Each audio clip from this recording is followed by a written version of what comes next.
Olá, meu nome é Cris, eu sou terapeuta e hoje eu vou ler o relato da Aline. Todos os nomes foram trocados por nomes fictícios para preservar a privacidade de quem me enviou o relato. O meu objetivo não é trazer um conhecimento técnico sobre patologias ou transtornos mentais das pessoas que cometem abusos, porque eu não sou habilitada para isso. Você também pode enviar o seu relato, viu? No final do vídeo eu vou explicar como. Agora vamos ao relato de hoje. Me chamo Aline. Hoje tenho 36 anos e tudo começou há 21 anos atrás, mas deixaram marcas até os dias atuais. O ano era 2004, eu tinha apenas 15 anos recém-completos, ou seja, uma menina, inocente, doce e ingênua. Minha família se mudou para o mesmo bairro, porém para uma rua até então desconhecida. Olhos curiosos nos olhavam, olhos maldosos nos seguiam sem que percebêssemos. Sempre tive problemas com autoestima, sempre fui uma menina extremamente magra, pesava 40 quilos. E aos 15 anos, o que você mais quer é beleza, um corpo que chame atenção, para que você se sinta bela, se sinta uma moça e não uma criança. E foi essa baixa estima que abriu a guarda para que o monstro tivesse acesso a mim. Como uma cobra silenciosa que rasteja, ele se aproximou como um cara descontraído, simpático, amigável. Fez amizade com meu pai para se aproximar de mim. Eu era o alvo. Até então eu não sabia, mas o namoro foi fruto de uma aposta entre ele e os amigos. Ele apostou que conseguiria fisgar o meu coração, entre outras coisas mais.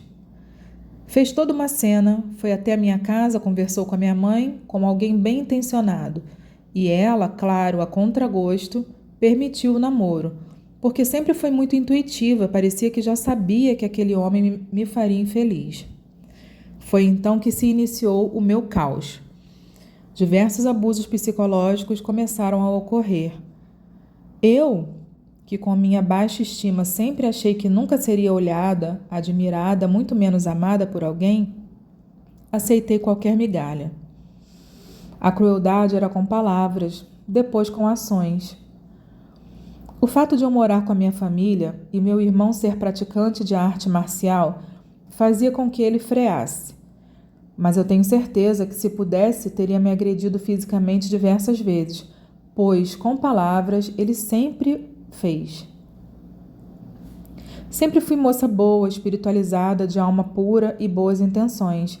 O incentivei a estudar e a terminar seus estudos. O ajudava com trabalhos para o colégio a fim de somar notas e ter a sua aprovação. Na época não percebia, mas fui usada de todas as formas. A relação do abusador não era boa com a sua família. Por isso eu o via como um coitado. Alguém que não tinha amor, então eu cuidava, ajudava da maneira que podia. Ele sabia os horários das refeições da minha casa e então aparecia. Minha mãe nunca gostou que eu deixasse um prato de comida para atender qualquer pessoa na porta, fosse uma amiga ou namorado.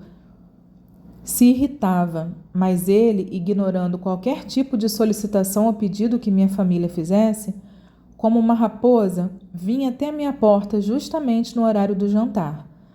Tentava se convidar para jantar, mas minha família era muito pobre e mal tinha para nós. Então eu tentava explicar que eu não tinha o poder de convidá-lo.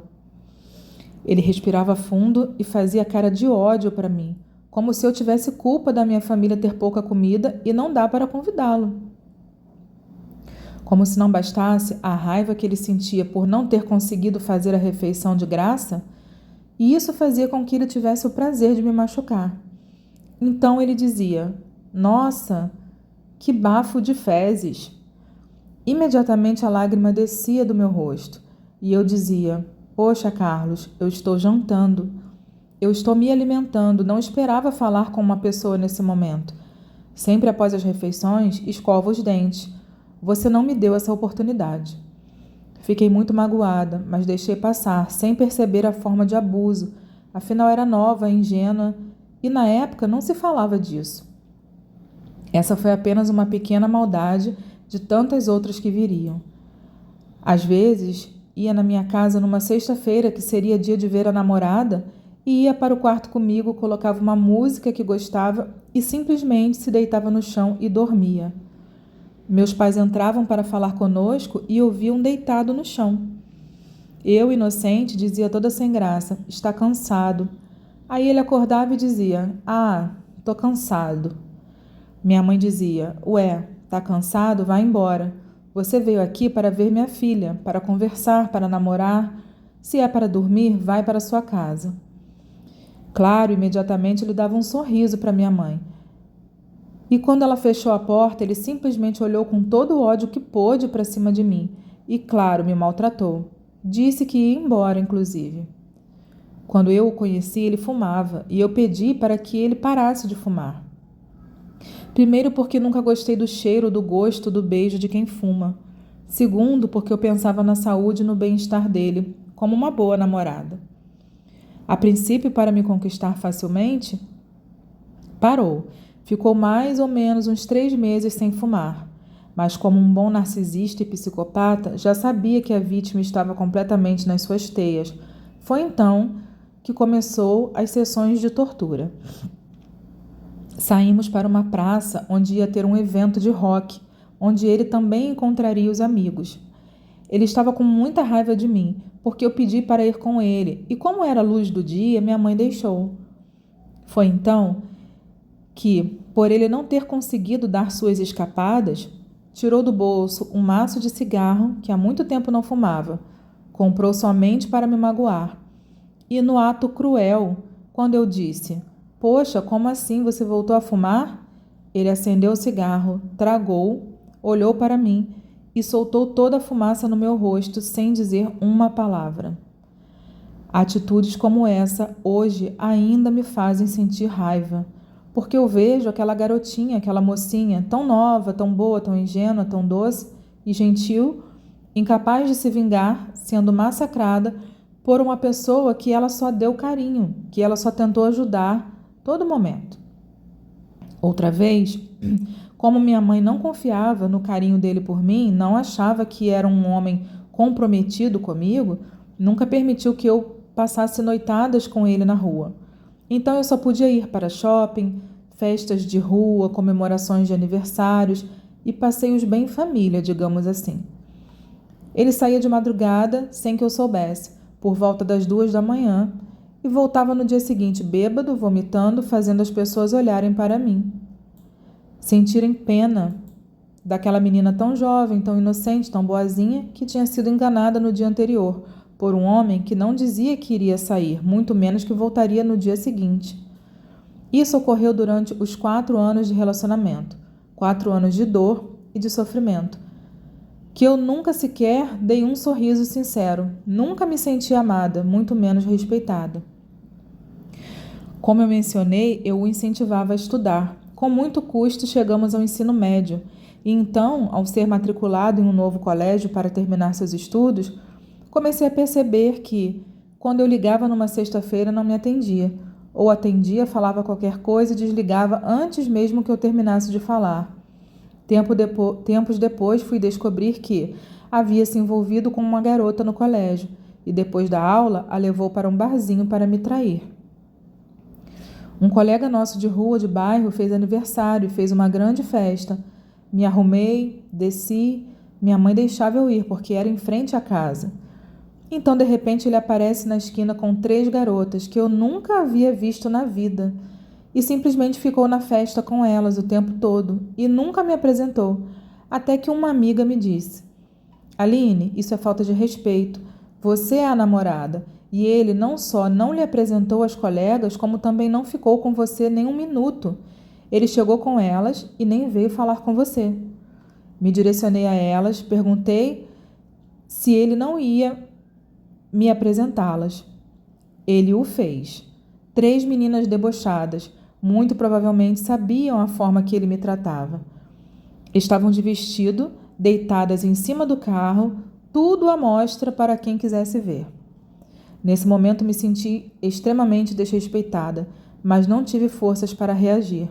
Como se não bastasse, ao final da festa, foi supostamente levá-las em casa e, claro, demorou. Hoje eu imagino o que estava fazendo. No ano novo, ele simplesmente às 3 da tarde sumia, e eu ia na casa dele sem saber de nada. Era sempre a mesma situação todo ano. Dia 31 de dezembro, período da tarde, Carlos ia para Copacabana e não me avisava. Não perguntava se eu queria ir, simplesmente ia. Quando deu por volta de 1 hora da manhã, ele chega no meu prédio. Eu fiquei radiante, porque achei que ele tivesse tido um lapso de humanidade e voltado para comemorar o ano novo comigo. Ele olhou para mim e disse: "Está tudo acabado, não temos mais nada." Eu me esvaí em lágrimas sem entender o porquê. Tempos depois foi me dizer que perdeu a carteira e ficou com raiva. Imediatamente veio terminar comigo sem ter motivos. Só queria me maltratar mais uma vez. Como eu disse, toda a raiva que ele sentia, ele precisava me causar dor. Todo acontecimento ruim que pudesse acontecer com ele, imediatamente ele vinha para me causar algum tipo de dor, como se eu fosse a culpada por qualquer acontecimento ruim. Eu era uma moça boazinha, mandava para ele cartas amorosas. Meus pais, quando compraram uma TV nova, deram a TV antiga em boas condições para ele, deram um videocassete. Enfim, eu fui a ponte para que várias coisas legais acontecessem com esse homem. No entanto, ele só me maltratava. Me pagava com ódio e ingratidão. Voltamos a namorar, terminamos, voltamos a namorar e sempre no ioiô. E claro, conforme ele queria, sempre de maneira cruel, passava com mulheres na minha frente, me ridicularizando, as fazendo rirem de mim na rua. Fui humilhada de várias formas e nunca tive uma atitude de vingança. Minha vida era sentir dor, tristeza e chorar, sem entender por que passava aquilo e escondendo dos meus pais tudo o que eu passava, me fazendo de forte enquanto a alma sangrava. Era um domingo por volta de 3 da tarde, ele não me procurou, nem na sexta, nem no sábado. Ele não atendia as minhas ligações. Eu não havia feito nada. Acredito que entre tantas cenas de maldade que vem na minha mente, a mais cruel foi quando ele simplesmente se mudou de casa e não me avisou. Havia praticamente um mês que eu não o via. Ele não ia na minha casa, não atendia minhas ligações, então eu decidi ir à casa dele. Quando a sua avó atende o portão, ela diz: "Ué, ele não mora mais aqui. Ele foi morar lá onde ele trabalha, você não sabia?" Eu disse com um olhar triste: "Não." Meu coração disparou naquele momento. E eu pensei: como assim o meu namorado se muda e não me avisa? Foi então que eu o vi na rua e o chamei. Ele olhou para mim, fechou a cara com raiva, como sempre, e continuou andando. Eu andando atrás dele e gritando: "Carlos, Carlos, quero falar com você." Ele só me ignorava. Ele parecia não escutar, porque andava e nem olhava para trás. Eu já estava a 2 ruas depois da minha casa, correndo atrás dele e tentando entender o que tinha acontecido, porque mais uma vez estava me maltratando, me castigando e me punindo. Foi então que ele parou, virou e disse: "Acabou, não temos mais nada." E eu disse: "O que aconteceu? Por que você está fazendo isso? Por que não me disse que se mudou?" E ele, como de costume, simplesmente me deixou ali sozinha na rua, sem entender nada, sem respostas. Eu era só uma coitada, traída, humilhada e maltratada com apenas 18 anos. Sim, foram 4 anos presa nesse cárcere emocional. Todas as pessoas do bairro sabiam que ele tinha se mudado. No entanto, não imaginavam que eu não sabia. Tinham pena de mim. Muitos comentavam. Um belo dia, Deus tocou meu coração, me fortaleceu o suficiente para concluir que eu não merecia aquilo. E eu terminei com ele, disse que eu não queria mais nada. Eu estava começando a trabalhar em uma farmácia e conheci um rapaz que até então achava legal. Posso dizer que foi o que me ajudou a me fortalecer e libertar do monstro e a não querer mais aquela relação. Para variar, ficou com raiva, bateu o portão e foi embora quando me viu. Pouco tempo depois de ter terminado a minha relação com esse segundo rapaz, começou a fingir interesse em mim novamente. Então, eu disse que jamais voltaria para ele, que não sentia mais nada. Ele, como de costume, quis me causar dor. Então disse que quando eu era mais magrela, toda feia, foi ele que me quis. E que agora que eu estava mais bonitinha, com um pouco de corpo, era mais fácil os outros me quererem. Resisti, já estava liberta disso. Esses são só alguns dos relatos e dos fatos que eu passei com esse monstro, que segue machucando e atropelando os sentimentos de mulheres por aí. Soube que teve um filho com uma moça que largou tudo o que tinha em sua cidade para reformar o quarto em que ele morava e ir morar com ele. Simplesmente traiu a moça. Ela voltou para a cidade dela com o filhinho, e ele só paga a pensão e vê o menino. Já enviou fotos sem roupa para uma amiga, para que ela me contasse, achando que eu ficaria com ciúmes. Ela imediatamente o bloqueou. É um sem noção. E ele sempre se envolveu com mulheres mais velhas porque as considera carentes e de fácil acesso. Quando eu o conheci, por ter sido uma menina criada com muito amor, muito zelo, muita conversa, muita doçura e amabilidade em casa, eu não estava preparada para cair nas garras de um monstro. Então, fico alerta para as mães, para as meninas e para as mulheres. A qualquer sinal de menosprezarem vocês, pela aparência ou por qualquer motivo que seja, caiam fora, pois quem realmente nos ama, nos respeita e nunca nos machuca. Querida, eu agradeço muito, muito, muito pelo seu relato. Eu senti profundamente tudo isso que você falou aqui. Eu pontuei até algumas coisas aqui para eu não esquecer de falar, né? Quando você fala que foi há 21 anos atrás, mas que deixou marcas até os dias de hoje. É muito, assim, como é que eu vou dizer? É muito claro, né? A gente percebe uma mágoa muito grande, porque você, com 15 anos, a gente não entende muito bem, né? A gente vai achando que é assim mesmo, que é normal, que todo mundo passa por essas coisas, e a gente não vai entendendo as coisas direito.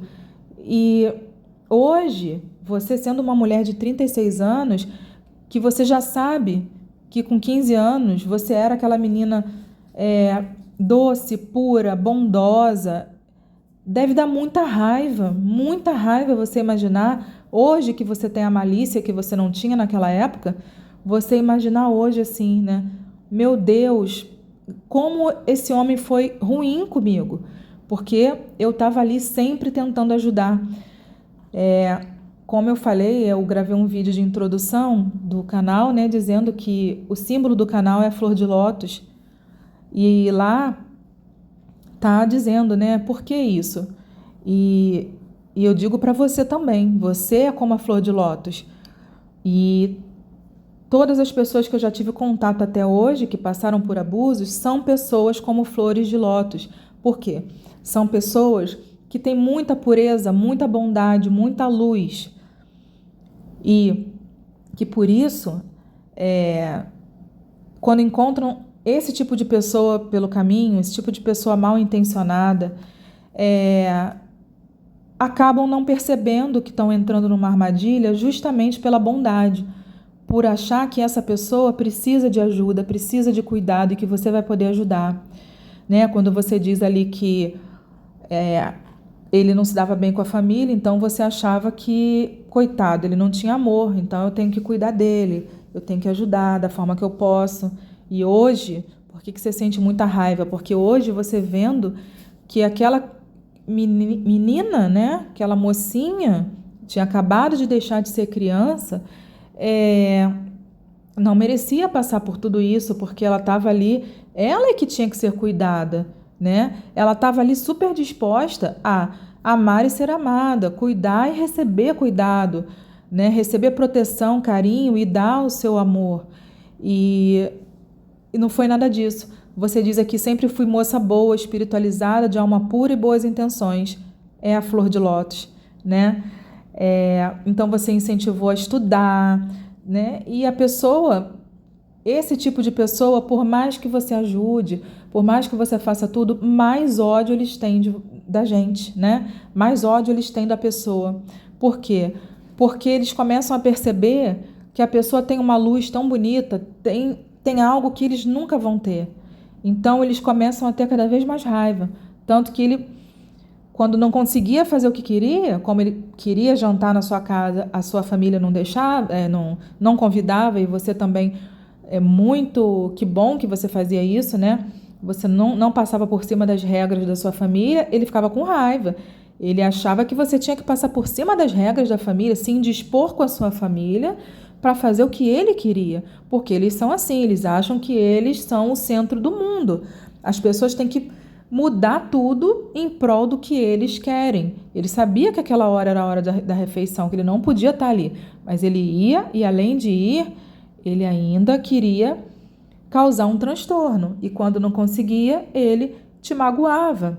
Inventava que você estava com mau hálito. Eu vi isso em um outro relato de um outro canal, exatamente isso, né? E até me lembrei desse outro relato, porque quando você diz aqui que, poxa, porque eu era nova e tal. Nesse outro relato, a mulher já era madura, inclusive ela era psicóloga. Então ficou aquela coisa, né? Nossa, para ver como até mesmo quem estuda esse tipo de coisa não está livre de cair numa armadilha, sabe? E nesse relato, ele falava também que ela estava com mau cheiro, sabe? Então, assim, eles inventam, eles fazem coisas assim que é por isso que eu disse. São coisas que, se você for comentar com alguém, a pessoa nem acredita, a pessoa acha que você está inventando. Só quem sabe, quem já passou, ou quem tem alguém próximo que passou. Aqui, quando você diz, né, que você era muito ingênua, que naquela época não se falava disso. Exatamente, naquela época a gente não tinha a menor noção do que eram essas coisas, do que era um abuso. E hoje, graças a Deus, com a internet, a gente tem acesso a essas informações, né? Por isso é que é bom cada um de nós que sabe um pouquinho sobre isso, a gente levar essa informação para frente da forma que cada um puder. Porque é assim que muitos de nós ficaram sabendo que isso existia, para poder identificar que o que está acontecendo com a gente não é normal, e muitas pessoas ainda vão precisar dessa ajuda, né? Muitas estão agora conhecendo alguns Carlos da vida, se encantando pelas graças que eles fazem ali no início, e não têm a menor noção do que elas estão se enfiando. E é através das informações que a gente divulga, nós, né, e tantas outras pessoas, outros canais, que essas pessoas vão ter o mesmo alerta que muitos de nós tiveram. No seu caso, você nem teve essa oportunidade. Com certeza você só compreendeu o que estava te acontecendo anos e anos depois. Aliás, o que tinha te acontecido, né?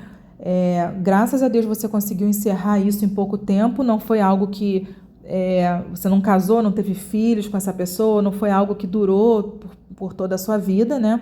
Você conseguiu ficar alguns anos, que já foi demais, mas assim, eu acredito que muitos anos depois que isso terminou é que você entendeu o que tinha te acontecido lá no passado. Por quê? Porque não tinha toda essa divulgação que hoje tem. Então, é muito válido, é muito útil que cada um que sabe um pouquinho disso fale, né? Divulgue. Essa coisa dele ir para sua casa e simplesmente dormir, dizer que está cansado, ou seja, esse desprezo que eles dão para gente, né? E a gente saber que eles estão dormindo, porque daqui a pouco, 2 horas da manhã, ele ia sair e ia te trair na frente dos vizinhos, das pessoas, sem o menor respeito, sem fazer questão nem de esconder, chegar em casa depois de manhã passando mal e todo mundo vendo. E na sua casa ele dormia, né? Como se você não fosse importante para ele. Aquilo que você fala também, que você pediu para ele parar de fumar e no início ele parou, ficou 3 meses sem fumar, que é a época que no início eles se mostram para a vítima como se eles fossem um príncipe encantado. O que a vítima pede, eles fazem, que é a fase que eles colocam a vítima num pedestal, né? E fazem você sentir que você é muito importante. Nossa, parou de fumar porque eu pedi, que, nossa, vai dar tudo certo, é uma pessoa do bem, é uma pessoa boa. E mesmo que você se esforça para tentar agradar, para tentar fazer as coisas melhorarem, e aí, como você bem falou, quando ele percebeu que você já estava nas teias dele, aí ele começa a maltratar. E aí vem aquela prisão emocional que a pessoa fica de tentar fazer de tudo o tempo todo para fazer com que o tempo bom volte, né? Que aquela pessoa volte a ser da forma que ela era. Então é uma dinâmica terrível, é algo que vicia, né? A gente não percebe que a gente está entrando num tipo de vício devido a toda essa manipulação emocional, e é por isso que muitas vezes tem uma dificuldade muito grande da gente sair dessa situação, e quem é leigo não entende e fala, por que então a pessoa ficou tanto tempo?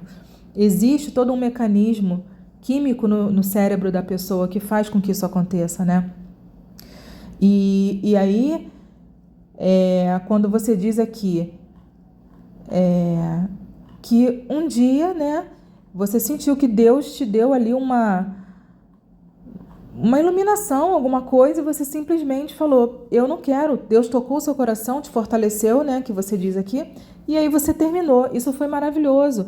Logo depois encontrou uma outra pessoa que talvez não tenha sido tão maravilhosa assim para você, mas também não foi um ser abusivo. É uma outra coisa que muita gente também não entende. Quem não passou por isso não entende. Que um relacionamento abusivo é totalmente diferente de um relacionamento que não deu certo. De um relacionamento com uma pessoa que só não foi bom, né? Mas a pessoa pode até não ter agido legal com você, mas o abuso é algo totalmente diferente. É algo que é muito mais nocivo. Não é a mesma coisa que um relacionamento que você conheceu a pessoa, estava tudo indo bem, de repente se decepcionou com a pessoa, cada um foi para o seu lado, é uma coisa. O abusivo não.